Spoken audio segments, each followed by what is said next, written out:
कारगिल विजय दिवस की 25वीं वर्षगांठ दरास पहुंचे ने पीएम मोदी ने शहीद जवानों को दी है श्रद्धांजलि। कारगिल युद्ध स्मारक से शहीदों को नमन किया है। शहीद मारक दावी करने के दौरान पीएम नरेंद्र मोदी दुनिया की सब तो उच्ची सुरंग का भी रखणगे नींह पत्थर। शिंकुला टनल प्रोजेक्ट का भी नींह पत्थर अज रखा जाएगा। फौज के सीनियर कमांडर के नाल भी मुलाकात करेंगे। अज कारगिल विजय दिवस जिथे कि कारगिल विजय दिवस की 25वीं वर्षगांठ है जी कि पूरा देश मना रहा है। इस वेले लद्दाख के दरास दे विच कारगिल के शूरवीरां नूं देश याद कर रहा है, जिथे कि श्रद्धांजलि दी जा रही है। कारगिल के युद्ध दे विच जो जवान शहीद होए सन उन्होंने श्रद्धांजलि दी जा रही है। शहीद जिहड़े होए सन कारगिल युद्ध स्मारक से शहीदों को नमन किया गया है। पीएम नरेंद्र मोदी उत्थे पहुंचे ने जिथे कि शहीदों को श्रद्धांजलि दी जा रही है। कारगिल के शूरवीरां को पूरा देश याद कर रहा है। दुनिया की सब तो उच्ची सुरंग का नींह पत्थर भी अज रखा जाएगा। शिंकुला टनल प्रोजेक्ट का भी नींह पत्थर रखा जाएगा। फौज के सीनियर कमांडर के नाल भी मुलाकात करेंगे पीएम नरेंद्र मोदी। कारगिल युद्ध स्मारक जिथे कि कारगिल युद्ध होया सी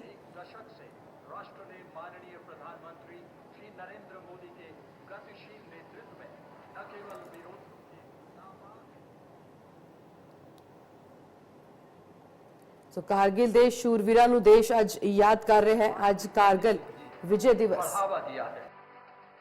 बॉर्डर एरिया डेवलपमेंट और सीमा पर सड़कें पुल बनाने का काम भी बहुत तेजी से हुआ है। मनाली और लेह के बीच निर्माणाधीन निमू पदम दारचा रोड पर शिंकुला दर्रे पर 4,800 मीटर की ऊंचाई पर दुनिया की सबसे ऊंची शिंकुला सुरंग के निर्माण की मंजूरी भारत सरकार की सक्रिय पहलों में से एक है।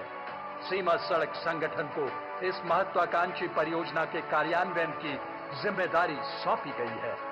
4.10 किलोमीटर लंबी शिंकुला सुरंग शिंकुला दर्रे को बाईपास करेगी, जो हर साल 4 से 5 महीनों के लिए 15 से 20 फीट बर्फ से ढका रहता है।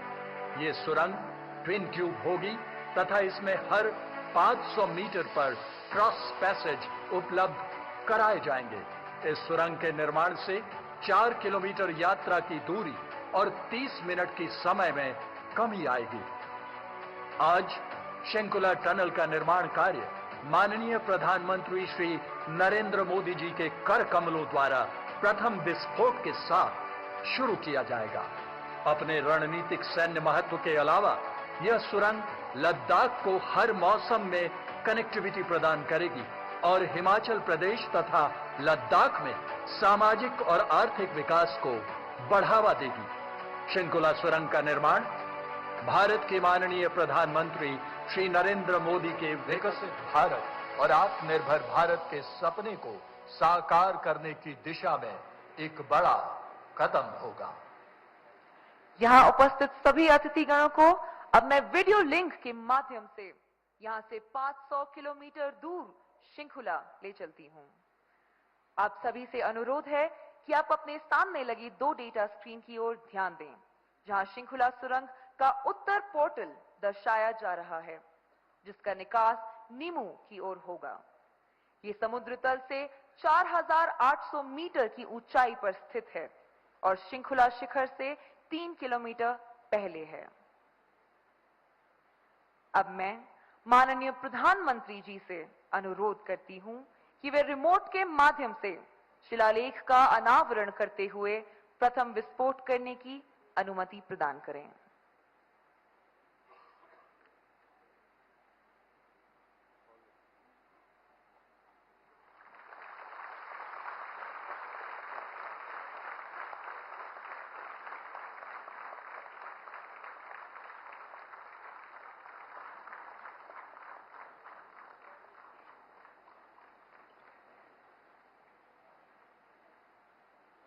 अब कुछ ही क्षणों में आप शिंकुला सुरंग का पहला विस्फोट देखेंगे, जिससे सुरंग के निर्माण कार्य की शुरुआत होगी।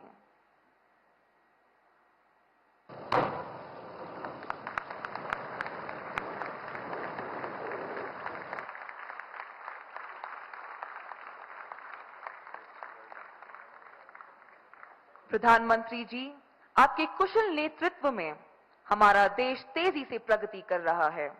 आपकी दूरदर्शिता और सशक्त नीतियों ने हमें आत्मनिर्भर भारत की ओर अग्रसर किया है। मैं आपसे निवेदन करती हूं कि वे इस शुभ अवसर पर अपने बहुमूल्य वचनों से हम सभी का हौसला बढ़ाते हुए हमारा मार्गदर्शन करने की कृपा करें। माननीय प्रधानमंत्री जी,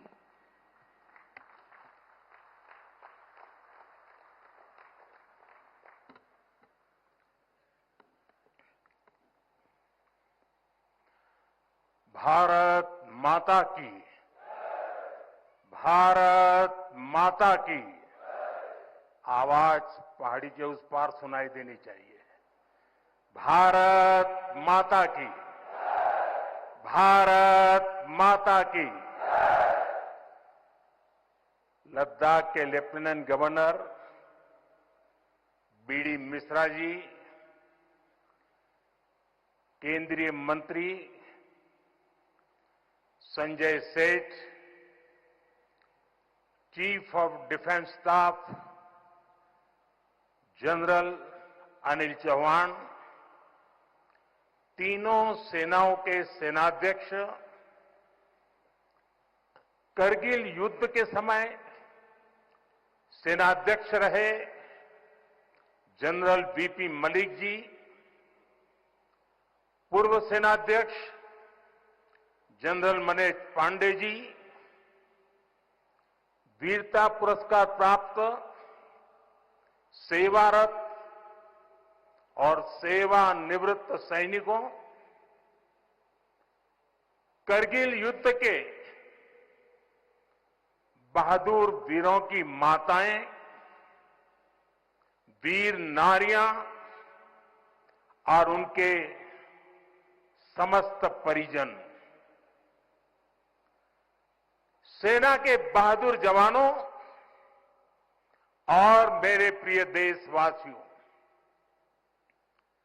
आज लद्दाख की ये महान धरती कारगिल विजय के 25 वर्ष पूरे होने की साक्षी बन रही है।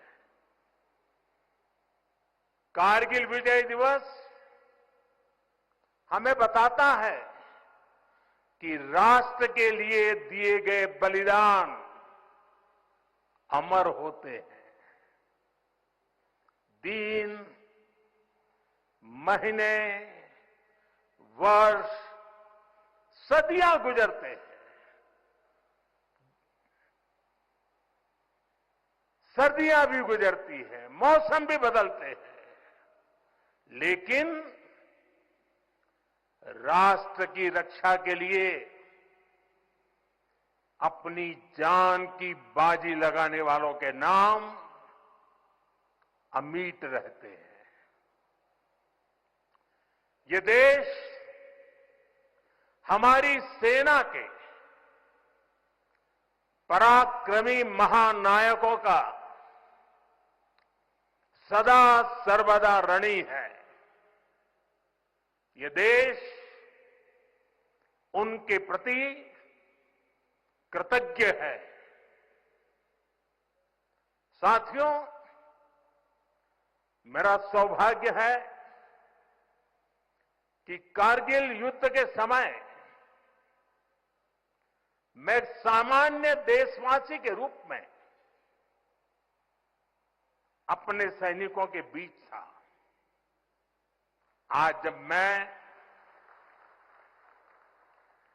फिर करगिल की धरती पर हूं, तो स्वाभाविक है वो स्मृतियां मेरे मन में ताजा हो गई है।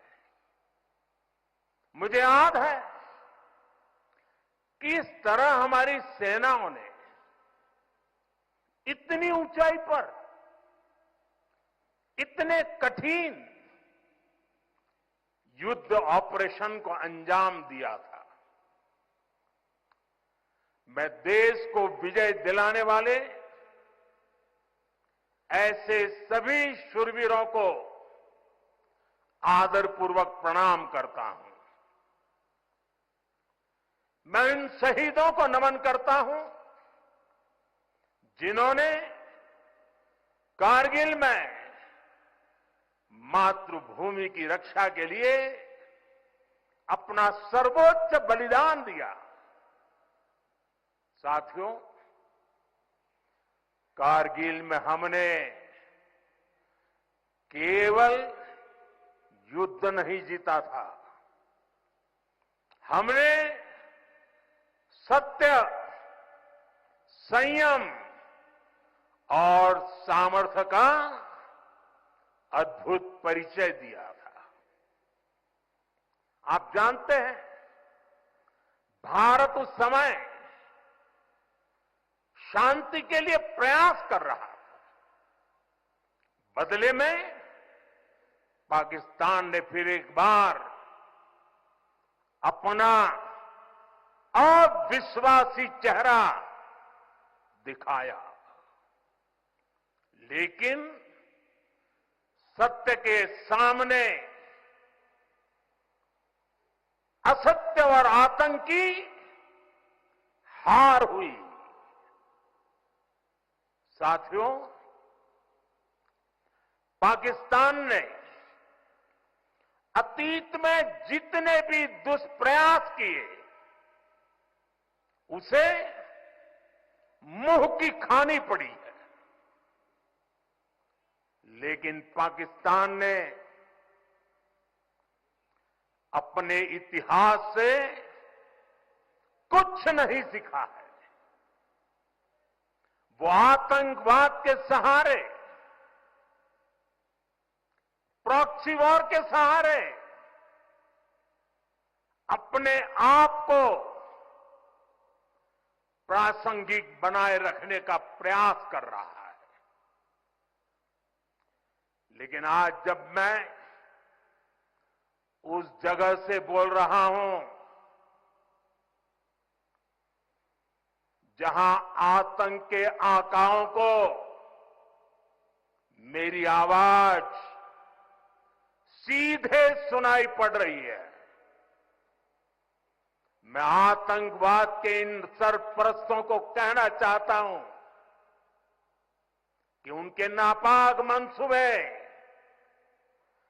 कभी कामयाब नहीं होंगे।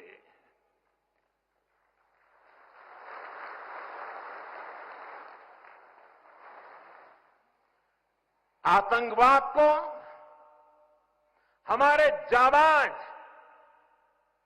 पूरी ताकत से कुचलेंगे। दुश्मन को मुंहतोड़ जवाब दिया जाएगा। साथियों, लद्दाख हो या फिर जम्मू कश्मीर, विकास के सामने आ रही हर चुनौती को भारत परास्त करके ही रहेगा।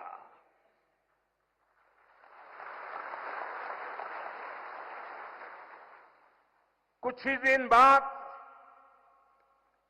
इस 5 अगस्त को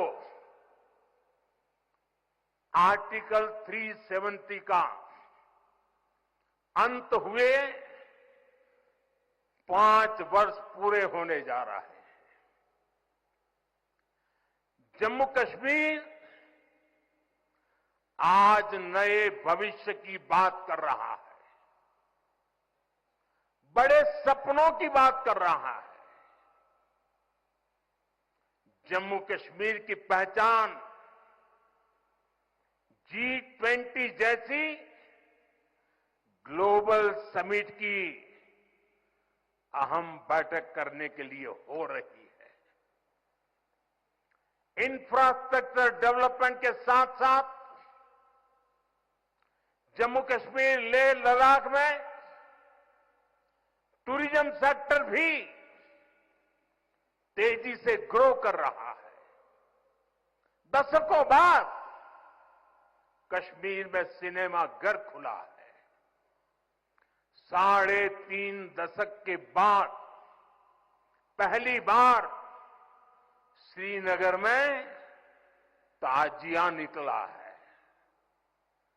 धरती का हमारा स्वर्ग तेजी से शांति और सौहार्द की दिशा में आगे बढ़ रहा है।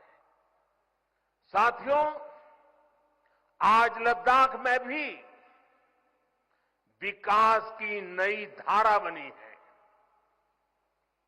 सिंकुल्ला टनल, इसके निर्माण का काम शुरू हुआ है।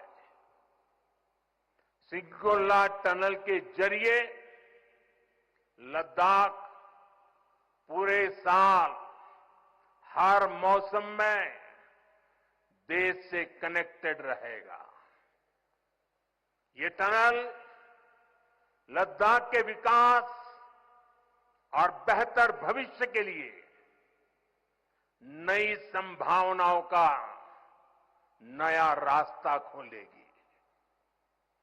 हम सभी को पता है कि कठोर मौसम की वजह से लद्दाख के लोगों को कितनी मुश्किलें आती हैं। सिंकुल्ला टनल के बनने से ये मुश्किलें भी कम होगी।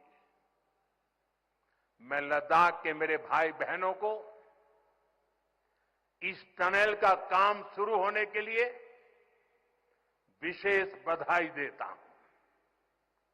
साथियों, लद्दाख के लोगों का हित हमेशा हमारी प्राथमिकता रहा है।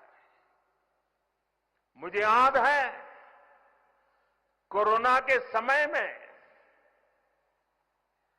करगिल क्षेत्र के हमारे कई लोग ईरान में फंस गए थे। उन्हें वापस लाने के लिए मैंने व्यक्तिगत स्तर पर काफी प्रयास किए।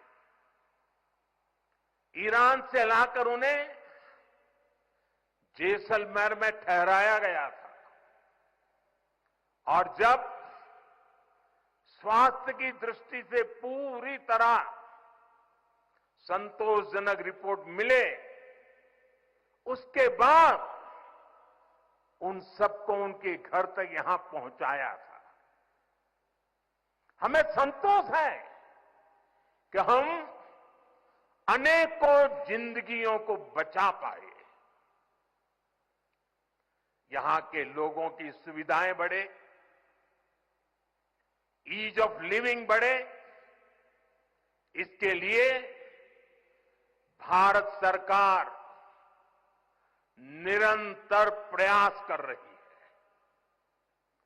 बीते 5 वर्षों में ही हमने लद्दाख के बजट को 1100 करोड़ से बढ़ाकर 6000 करोड़ रुपये कर दिया है। यानी करीब करीब 6 गुना की वृद्धि। ये पैसा आज लद्दाख के लोगों के विकास में, यहां सुविधाएं बढ़ाने में काम आ रहा है।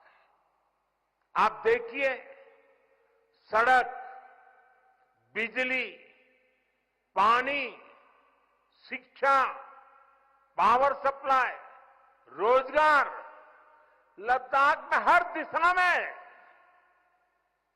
दृश्य भी बदल रहा है, परिदृश्य भी बदल रहा है।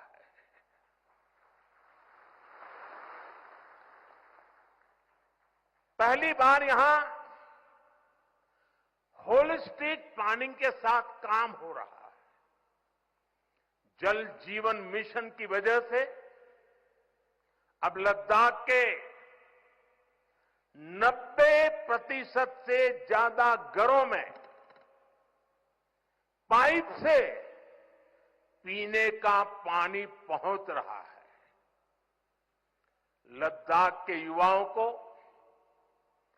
क्वालिटी हायर एजुकेशन मिले, इसके लिए यहां सिंधु सेंट्रल यूनिवर्सिटी का निर्माण हो रहा है। पूरे लद्दाख क्षेत्र को 4G नेटवर्क से जोड़ने का काम भी चल रहा है। 13 किलोमीटर लंबी जोजिला टनल का काम भी जारी है। इसके वजन बनने से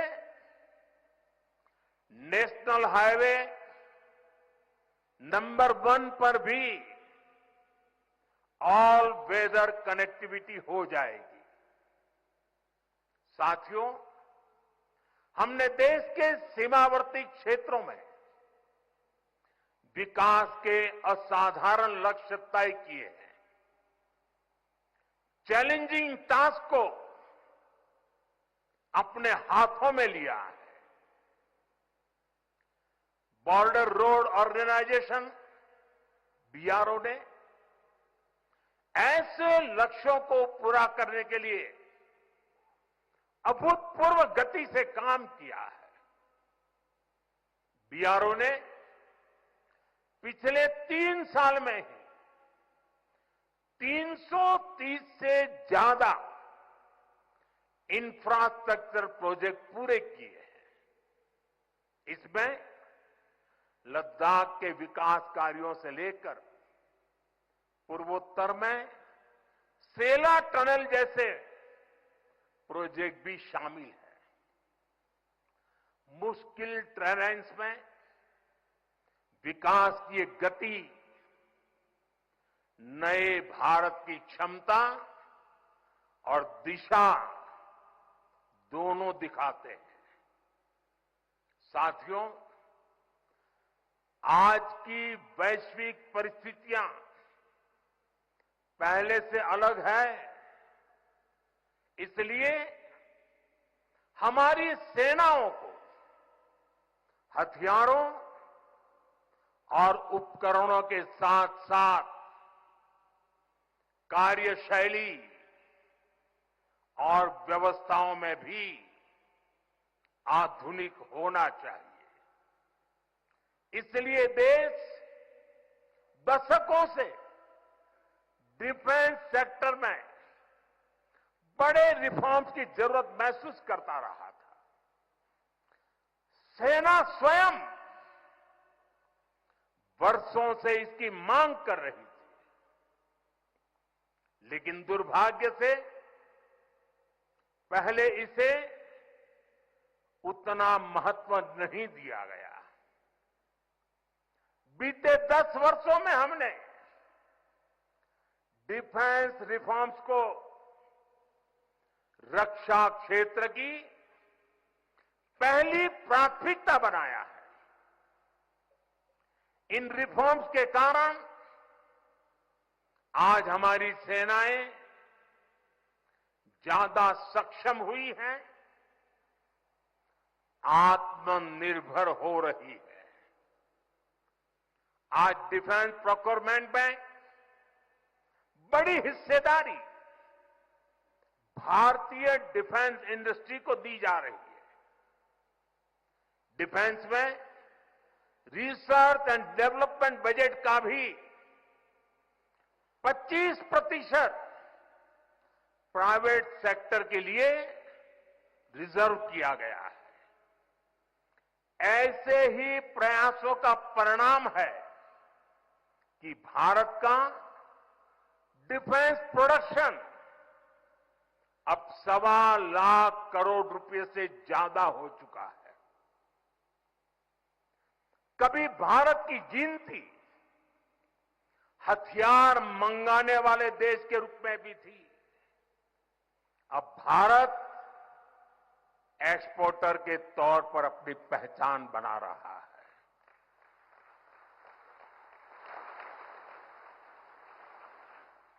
मुझे खुशी है कि हमारी सेनाओं ने 5000 से ज्यादा हथियारों और ये सैन्य उपकरणों की लिस्ट बनाकर ये तय किया है कि अब ये 5000 आइटम्स बाहर से नहीं मंगवाए जाएंगे। मैं इसके लिए सेना नेतृत्व को बधाई देता हूं। साथियों, डिफेंस सेक्टर में रिफॉर्म्स के लिए भी भारत की आर्म फोर्सेज की सराहना करना चाहता हूं। हमारी सेनाओं ने बीते वर्षों में कई साहसिक निर्णय लिए हैं। सेना द्वारा किए गए जरूरी रिफॉर्म्स का एक उदाहरण अग्निपथ स्कीम भी है। दशकों तक संसद से लेकर अनेक कमेटी तक में सेनाओं को युवा बनाने पर चर्चाएं होती रही है। भारत के सैनिकों की औसत आयु, एवरेज एज, ग्लोबल एवरेज से ज्यादा होना, ये हम सबकी चिंता बढ़ाता रहा है। इसलिए ये विषय वर्षों तक अनेक कमिटियों में भी उठा, लेकिन देश की सुरक्षा से जुड़ी इस चुनौती के समाधान की पहले इच्छा शक्ति नहीं दिखाई गई। शायद कुछ लोगों की मानसिकता ही ऐसी थी कि सेना मतलब नेताओं को सलाम करना, परेड करना। हमारे लिए सेना मतलब 140 करोड़ देशवासियों की आस्था। हमारे लिए सेना मतलब 140 करोड़ देशवासियों की शांति की गारंटी। हमारे लिए सेना मतलब देश की सीमाओं को सुरक्षा की गारंटी। अग्निपथ योजना के जरिए देश ने इस महत्वपूर्ण सपने को एड्रेस किया है। अग्निपथ का लक्ष्य सेनाओं को युवा बनाना है। अग्निपथ का लक्ष्य सेनाओं को युद्ध के लिए निरंतर योग्य बनाए रखना है। दुर्भाग्य से राष्ट्रीय सुरक्षा से जुड़े इतने संवेदनशील विषय को कुछ लोगों ने राजनीति का विषय बना दिया है। कुछ लोग सेना के इस रिफॉर्म पर भी अपने व्यक्तिगत स्वार्थ में झूठ की राजनीति कर रहे हैं। ये वही लोग हैं जिन्होंने सेनाओं में हजारों करोड़ के घोटाले करके हमारी सेनाओं को कमजोर किया।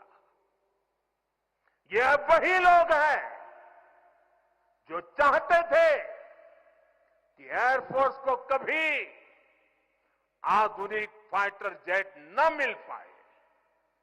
ये वही लोग हैं जिन्होंने तेजस फाइटर प्लेन को भी डिब्बे में बंद करने की तैयारी कर ली थी।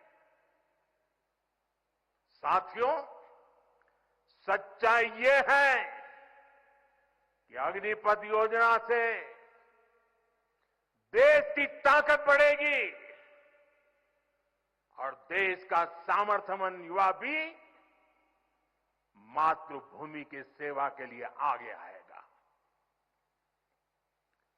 प्राइवेट सेक्टर और पैरामिलिट्री फोर्सेज में भी अग्निवीरों को प्राथमिकता देने की घोषणाएं की है। मैं तो हैरान हूं, कुछ लोगों की समझ को क्या हुआ है, उनकी सोच को क्या हो चुका है। ऐसा भ्रम फैला रहे हैं कि सरकार पेंशन के पैसे बचाने के लिए ये योजना लेकर आई है। मैं जरा ऐसे लोगों की सोच से शर्म आती है, लेकिन मैं ऐसे लोगों से पूछना चाहता हूं, जरा कोई मुझे बताए, आज मोदी के शासनकाल में जो भर्ती होगा, क्या आज ही उसको पेंशन देना है क्या? उसको पेंशन देने की नौबत 30 साल के बाद आएगी, और तब तो मोदी 105 साल का हुआ होगा, और तब न भी मोदी की सरकार होगी। क्या मोदी जब 105 साल का होगा, 30 साल के बाद जो पेंशन बचेगा, उसके लिए मोदी ऐसा राजनीतिक है जो आज गाली खाएगा? क्या तर्क दे रहे हैं? लेकिन साथियों, मेरे लिए दल नहीं, देश सर्वोपरि है।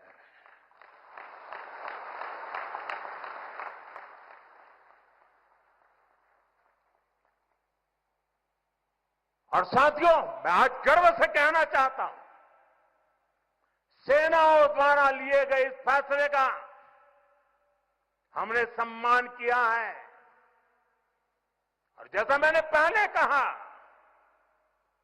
हम राजनीति के लिए नहीं, राष्ट्र नीति के लिए काम करते हैं। हमारे लिए राष्ट्र की सुरक्षा सर्वोपरि है। हमारे लिए 140 करोड़ की शांति, ये सबसे पहले है। साथियों, जो लोग देश के युवाओं को गुमराह कर रहे हैं, उनका इतिहास साक्षी है कि उन्हें सैनिकों की कोई परवाह नहीं है। ये वही लोग हैं जिन्होंने एक मामूली रकम 500 करोड़ रुपए दिखा दिखाकर वन रैंक वन पेंशन पर झूठ बोला था। 500 करोड़। ये हमारी सरकार है जिसने वन रैंक वन पेंशन लागू किया। पूर्व सैनिकों को 1.25 लाख करोड़ रुपए से ज्यादा दिए गए। अब कहां 500 करोड़, कहां 1.25 लाख करोड़। इतना झूठ, और देश के जवानों की आंख में धूल झोंकने का पाप। ये वही लोग हैं जिन्होंने आजादी के 7 दशक बाद भी सेना की मांग होने के बावजूद भी, देश के वीर सैनिकों के परिवारों की मांग होने के बाद भी हमारे शहीदों के लिए वॉर मेमोरियल नहीं बनाया। टालते गए, कमिटियां बनाते गए, नक्शे दिखाते गए। ये वही लोग हैं जिन्होंने सीमा पर तैनात हमारे जवानों को पर्याप्त बुलेट प्रूफ जैकेट्स भी नहीं दी थी। और साथियों, ये वही लोग हैं जो करगिल विजय दिवस को भी नजरअंदाज करते रहे। ये तो देश की कोटि कोटि जनता के आशीर्वाद है कि मुझे तीसरी बार सरकार बनाने का मौका मिला, और इसलिए आज ये महत्वपूर्ण ऐतिहासिक घटना का हम पुण्य स्मरण कर पा रहे हैं। वरना अगर वही आ जाते तो इस युद्ध विजय की इस तारीख को याद नहीं करते। साथियों, कारगिल की विजय ये किसी सरकार की विजय नहीं थी। कारगिल की विजय ये किसी दल का विजय नहीं था। ये विजय देश की थी। ये विजय देश की विरासत है, ये देश के गर्व और स्वाभिमान का पर्व है। मैं एक बार फिर 140 करोड़ देशवासियों की तरफ से मेरे वीर जवानों को श्रद्धापूर्वक नमन करता हूं। सभी देशवासियों को पुनः एक बार कारगिल विजय के 25 वर्ष की शुभकामनाएं देता हूं। मेरे साथ बोलिए भारत माता की। ये भारत माता की जय मेरे उन वीर शहीदों के लिए है, मेरे वीर भारत मां के वीर सपूतों के लिए है। भारत माता की, भारत माता की, भारत माता की। बहुत बहुत धन्यवाद।